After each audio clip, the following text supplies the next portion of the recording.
Mga lods, merong pinadala sa atin, no? Power weld siya. Hindi ko pa siya pinapower o sinasaksak, no? Kasi binibisual muna natin yung kanyang loob. Ayan, tulad nito mga lods, pinalitan na yung IC niya, PWM, op-amp, saka yung kanyang MOSFET driver IC. Ito, ayan. Nagpalit na naman pati mga transistor yan mga lods, nagpalit na. Ayan, tapos yung fan, naputol ata.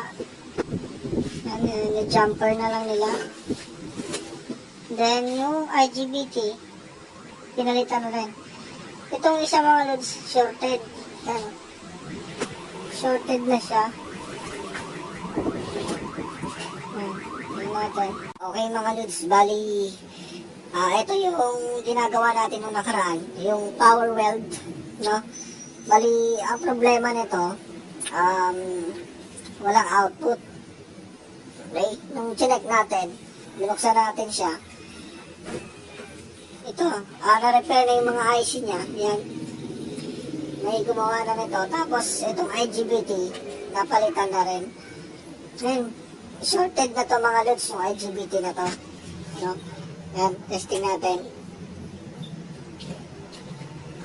Mga busted na yung kanyang IGBT.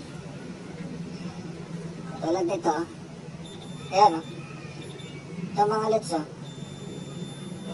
Shorted na. Okay. Ito.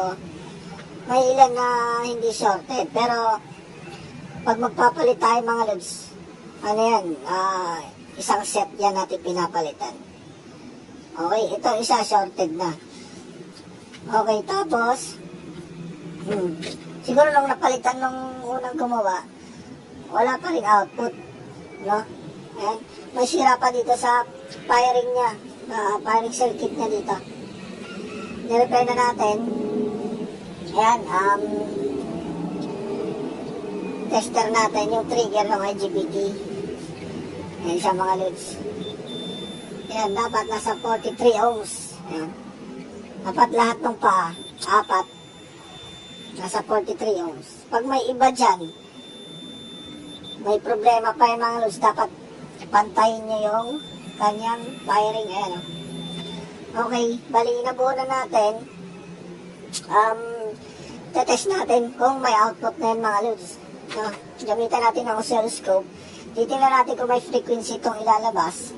Pag wala frequency, dito tayo, re-repair natin itong PWM niya rito mga lods. Okay, nakasaksak na yan. On na lang natin. Okay, naka-channel 1 tayo dito sa kulay blue.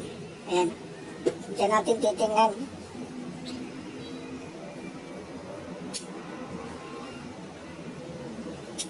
Okay, nag-trigger yung relay. Ayan.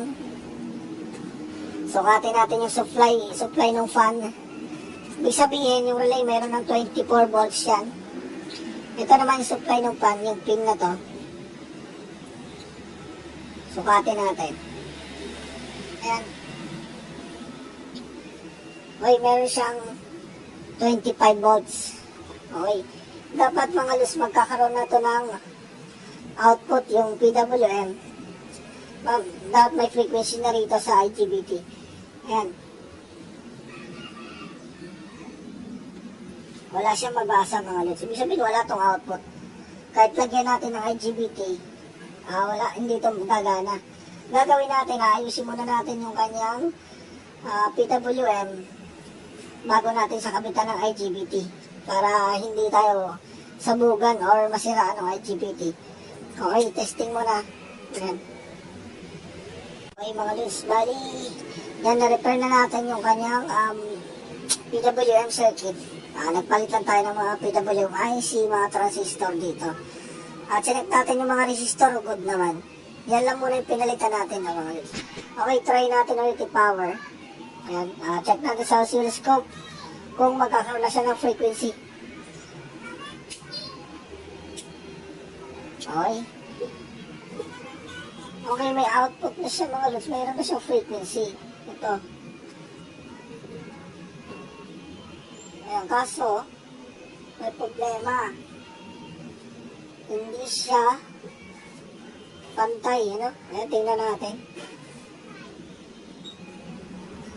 I-zoom natin. Ayan mga lods, oh. Ayan, madumi yung frequency niya. Ibig sabihin may problema, hindi pa natin ito pwedeng lagyan ng IGBT. Meron pang ibang problema dito. Okay, check ulit natin. Okay mga lods, i-repair ulit natin. Bukod sa mga pinalitan nating IC at mga transistor, ay nagpalit na rin tayo ng op-amp at driver. MOSFET driver, ano? Yan, okay, power natin.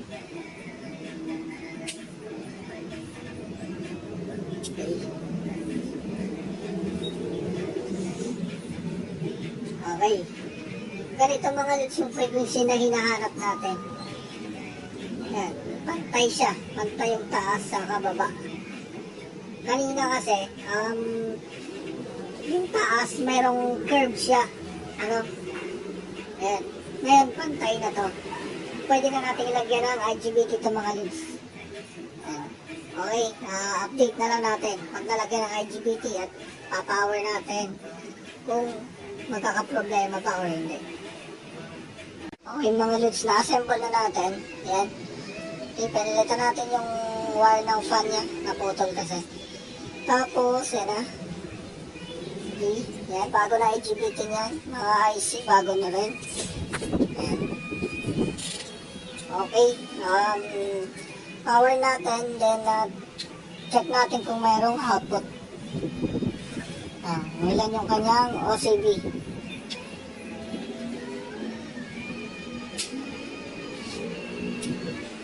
Okay.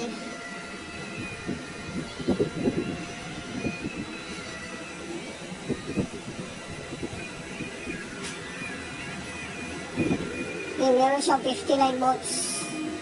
Okay. Testing naman natin siya ng welding mga lods. Okay. Try muna natin. Okay, testing natin. Welding natin to. Okay.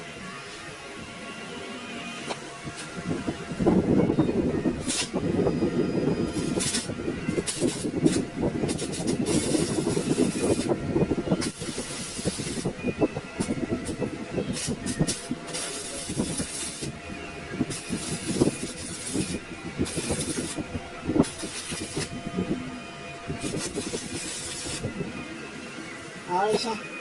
Okay na ito mga lods.